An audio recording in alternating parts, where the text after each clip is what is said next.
Praise the Lord. ഈശോമിശിഹായ്ക്ക് സ്തുതിയായിരിക്കട്ടെ.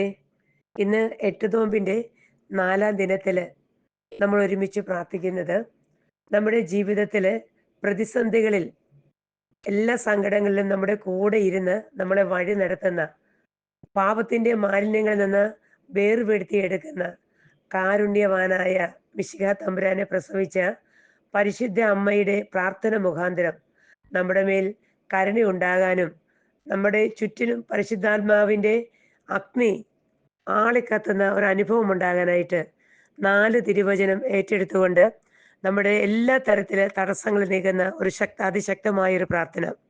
വിവാഹ തടസ്സം മാറി അനേകം മക്കളുടെ ജീവിതത്തിൽ അനുഗ്രഹം പ്രവർത്തിച്ച ഈ ഒരു ചെറിയ പ്രാർത്ഥന ഇന്ന് ഈ 8 നോമ്പിന്റെ അവസരത്തിൽ നമുക്ക് സ്വന്തമാക്കാൻ പറ്റണം. ഈ നിമിഷം അർപ്പിക്കുന്ന പരിശുദ്ധ കുർബാനയുടെ പരിശുദ്ധ ശക്തിയോട് ചേർന്ന് നിന്നുകൊണ്ട് സ്വർഗീയ ദൂതഗണങ്ങളോട് ചേർന്ന് നമ്മളെ ഏത് തരത്തിലെ തടസ്സങ്ങളാണോ നിങ്ങളെ സങ്കടപ്പെടുത്തുന്നത്, ആ തടസ്സം ഈ തിരുവചനത്തോട് ചേർത്ത് തിരുവചനം ആവർത്തിച്ച് പ്രാർത്ഥിച്ച് നമുക്ക് അനുഗ്രഹം പ്രാപിക്കാൻ പറ്റും. യെശയ്യാ പ്രവാചകന്റെ പുസ്തകം 22-ാം അധ്യായം 22-ാം തിരുവചനം. ദാവീദ് ഭവനത്തിന്റെ താക്കോൽ അവന്റെ തോളിൽ ഞാൻ വെച്ചു കൊടുക്കും. അവൻ തുറന്നാൽ ആരും അടക്കുകയോ അവൻ അടച്ചാൽ ആരും തുറക്കുകയില്ല. നമ്മുടെ എല്ലാ പ്രതിസന്ധികളുടെ ചുറ്റിനും, നമ്മുടെ എല്ലാ തടസ്സങ്ങൾക്ക് ചുറ്റിനും ഈ തിരുവചനം നിങ്ങൾ വിശ്വാസത്തോടുകൂടി ഏറ്റെടുത്ത് പ്രാർത്ഥിച്ചാൽ നിങ്ങൾക്ക് അത്ഭുതം കാണാൻ സാധിക്കും. വീണ്ടും ഏറ്റെടുക്കുന്ന തിരുവചനം ഇതാണ്. ജെറമിയ പ്രവാചകന്റെ പുസ്തകം 32-ാം അധ്യായം 27-ാം തിരുവചനം. ഞാൻ സകല മർത്യരുടെയും ദൈവമായ കർത്താവാണ്, എനിക്ക് അസാധ്യമായി എന്തെങ്കിലും ഉണ്ടോ? നമ്മുടെ ജീവിതത്തിൽ അസാധ്യമെന്ന് ചിന്തിച്ച് ഭയപ്പെട്ടിരിക്കുന്ന കാര്യങ്ങൾ സാധിച്ചു തരാനായിട്ട് ഈ തിരുവചനത്തിലൂടെ ദൈവത്തിന് പറ്റും. വിശ്വാസത്തോടുകൂടി ഈ തിരുവചനം ഏറ്റെടുത്ത് നിങ്ങളുടെ തടസ്സങ്ങൾ മാറാൻ ഈ വചനം ഒരു അനുഗ്രഹമാക്കി എടുക്കാൻ നമുക്ക് ശ്രമിക്കാം. വീണ്ടും നമ്മൾ ഏറ്റെടുക്കുന്നത് യെശയ്യാ 43:14.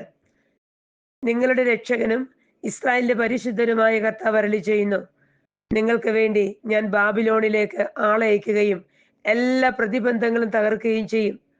കൽദായരുടെ വിജയ അട്ടഹാസം വിലാപമായി തീരും. നമുക്കെതിരെ പിറുപിറുത്ത് നിൽക്കുന്ന, നമ്മുടെ തകർച്ചയ്ക്ക് കാരണമായി നിൽക്കുന്ന ശത്രുക്കളുടെ പരാജയം ഈ തിരുവചനത്തിലൂടെ നിങ്ങൾക്ക് കാണാൻ പറ്റും. നമ്മളെ വേദനിപ്പിക്കുന്നവരെ, നമ്മളെ പരിഹസിക്കുന്നവരെ പരിശുദ്ധയമ്മയുടെ പാദപീഠങ്ങളെ സമർപ്പിച്ച് ഈ തിരുവചനം ആവർത്തിച്ച് പ്രാർത്ഥിച്ചാൽ നിങ്ങളെ തകർക്കുന്ന ശത്രുവിൻ്റെ കരയുന്ന കണ്ണ്, ആ കരയുന്ന വിലപിക്കുന്ന സ്വരം നിങ്ങൾക്ക് കേൾക്കാൻ പറ്റും. വീണ്ടും യെശയ്യാ പ്രവാചകന്റെ പുസ്തകം 45-ാം അധ്യായം 2-ാം തിരുവചനം.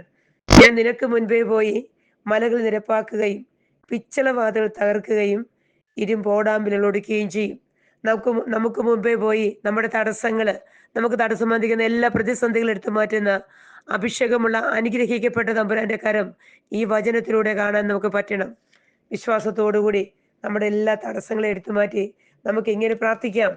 ചെങ്കടൽ 2ആയി വിഭജിക്കുകയും ജെറിക്കോ മതിലിനെ തകർത്തവനുമായ കർത്താവേ, എൻ്റെ ജീവിതത്തിൽ ഞാൻ നേരിട്ടുകൊണ്ടിരിക്കുന്ന എല്ലാ തടസ്സങ്ങളുടെ മേലും നിന്റെ അത്ഭുതം ചെയ്യുന്ന കരം നീട്ടി എന്നെയും എൻ്റെ കുടുംബത്തെയും സമൂഹ ജീവിതത്തെയും വ്യക്തി ജീവിതത്തെയും അനുഗ്രഹിക്കണമേ. ആമേൻ.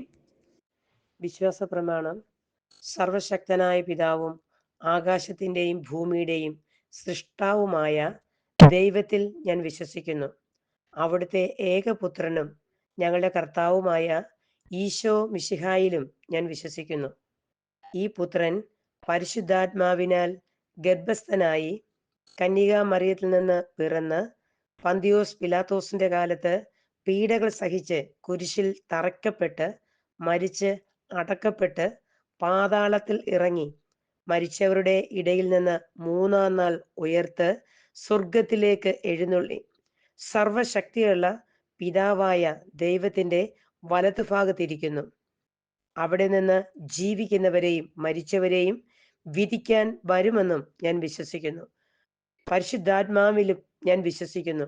വിശുദ്ധ കത്തോലിക്ക സഭയിലും പുണ്യവാന്മാരുടെ ഐക്യത്തിലും മോചനത്തിലും ശരീരത്തിന്റെ ഉയർപ്പിലും നിത്യമായ ജീവിതത്തിലും ഞാൻ വിശ്വസിക്കുന്നു. ആമേൻ.